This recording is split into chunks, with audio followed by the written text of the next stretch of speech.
Absolutely. So, can you share a couple of actions that you took to improve your leadership kind of at different stages in your Okay, I like that.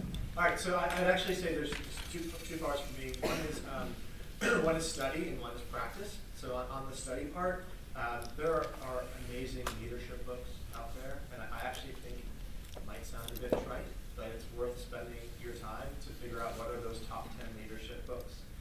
Whether it's the 60-minute manager, I think. I always tell my wife it's embarrassing to be reading the 60-minute manager in front of your team because they're like, oh, you're 60-second manager. You're willing to invest in reading this 30-page book to make me a better person. But I definitely take those books off the shelf and just power your way through them.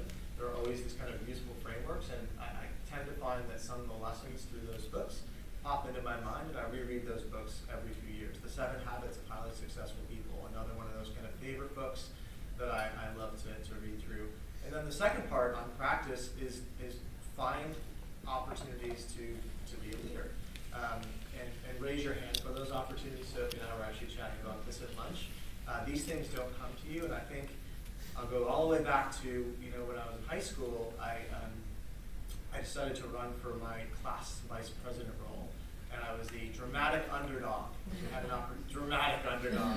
I had the opportunity to give a speech in front of the entire school, and ended up winning that school election. And it was a huge moment for me, but it was like the crystallizing insight was, if I didn't try, it wouldn't happen.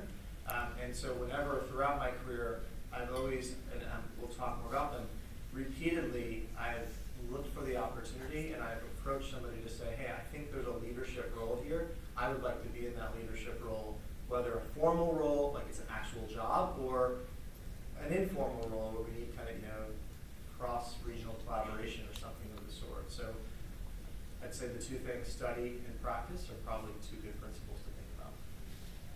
Does that make sense? Mm-hmm.